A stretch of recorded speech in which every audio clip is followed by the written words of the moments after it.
Welcome to Competency 3, and this is project reporting. Now if you missed some of our videos, we started with Competency 1, which was project planning. Then we went to Competency 2, which was project implementation. So if you missed any of the videos, they are all uploaded in the channel. You can browse through to get any that you missed. So today we are talking about project reporting, which is Competency 3. And under project reporting, the first thing is use an appropriate report format. And UNEB has guided here that the learner uses an appropriate format to generate a project report with the following aspect. So UNEB would requires the following to be reflected. That is the title, introduction, body, and conclusion. Now body could be quite wide, so I've broken this format here a little bit, and I'm going to show you the sample how I've broken some part of this body. So here under project, in their order, under project reporting, you require the title, which is already highlighted by UNEB there. Then introduction, we'll talk about the background, the context. We're talking about the background of the problem that necessitated the project. Then the context, you're contextualizing whether it is local, international, and then the purpose of the project. That's under introduction. Then we need the objective, which are the specific objective. Then justification, this is the reason why the project is necessary, or it is impact to the community. And then you need the scope. This is the definition of the project scope, the boundaries. Where is the project covering as you're going to do it? Is it within the school? Is it within that sub-county or the district, or you're going to work the entire country? Then the methodology. Here you're describing your research designs, the methods and the procedures you're using. And then you have literature review. That means you're reviewing relevant literature that has been written in line with the project you're doing. And then we go to findings. This is where you're presenting the research results, and then data analysis. And then you go to discussing, which is the discussion stage here. That is interpretation and discussion of the findings. And finally we go to conclusion. So the body, I've broken it down into several other subtitles. And then you come to conclusion, where you have a summary of the main conclusion and the implication. Then you can also have recommendations, suggestion of future action, improvement, or further research.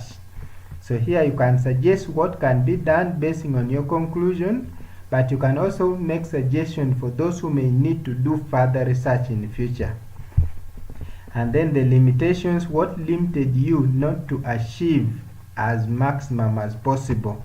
What were the problems or the challenges you faced, and how did you attempt to solve them? That can be under this subtitle. And then we also have appendices. Now this is where you can attach the budget, your activity schedules, the minutes if you went and maybe met or interviewed some people, or you had some meetings in the process. Actually these minutes are for like meeting, if you had meetings in the process. And if you did a survey or you have a questionnaire, you can put it at this point. The pictures that you took in the process, some can come at this appendix. And then you need the reference, which is the last thing. This is the list of all the sources that you cited in the report. So in the order, you can put the book title, you put the author, and then the year. But I want you to note that the subtitles, this order that I've put here, may vary depending on the specific project, the discipline, and requirements. So this is just a general outline. You can adjust it to suit your need, but this can give you a general guide.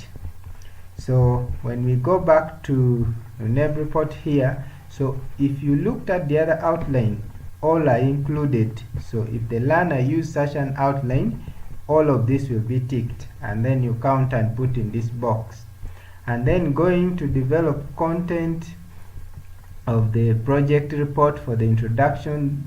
That means the learner developed content for the introduction as follows: the name of the project, and if you look at this, we have my name of the project is here, and then we go ahead and see the objectives. I also highlighted the objectives here. The objectives are here: learn how plastic bags affects local wildlife, figure out why plastic bags are polluting the environment, come up with ways to reduce plastic bag use, so on and so forth. And then purpose of the project, it is also here. This is the purpose, which is related to the theme and the title: investigate how plastic bags affect local wildlife, and so on. And then when you go back here, you need justification. It is also included here. This is the justification for the project. So such a learner using that format would score all this and would have here 4 in this box. Then develop content of the project report for the body. That should include activities undertaken out of the project. Now if you realize, there is somewhere under the subtitle where those activities schedules are put them under appendices, so they should be attached here at that point under appendices. So achievements, so if you looked at here, there are achievements the learner has achieved. What has the learner achieved? 1, the learner has findings: plastic bags trap or and harm local animals. Animals eat plastic bags, so he has got some achievements here. And also probably the learner could be having the product, has already designed the sensitization poster, so that is an achievement. And then resources mobilized, then problems and challenges faced while carrying out the project. If you realize, I've also highlighted the problems here and how they are handled. And then when you go back here, you can still see lessons or skills learned while carrying out. There are many skills, but some can be highlighted from this report. One of them is that the conclusion, this is what learners have realized in the process, that plastic bags are a big problem for the local wildlife and our environment. So they have learned that, but I've also gone ahead to conclude that we needed to make a change to reduce plastic bag. So there are many things I've learned, including that. And then develop content for the project report, for the conclusion, and overall evaluation and assessment of the project. It is done here. There is finding, discussion, conclusion, even recommendation is here. And then we have recommendation related to the project. It is here. The recommendation is plastic bags, that ban plastic bags or charge for them. Also use reusable bags instead. Then another one, educate people about the issue. So those are the recommendations. And in the process, you're going to look through the learner's report and see the following: use of appropriate language, at least 5 terminologies related to the project, then has less than 5 spelling error, less than 5 punctuation error, less than 5 tense error. So those ones you can look through the report and then score basing on what you observe. And then keeps project record, like the project plan under stage 1 or under competency 1. Is it kept somewhere or attached? You can see it. The budget, the activity schedules, which you can include them under appendices. Basing on this, you can include them under appendices here. And then other things, the facilitator, and then the project report itself.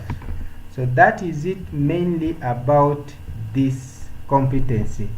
So the next one will be competency 4. So I encourage you to subscribe and hit the notification so that you don't miss the next video coming.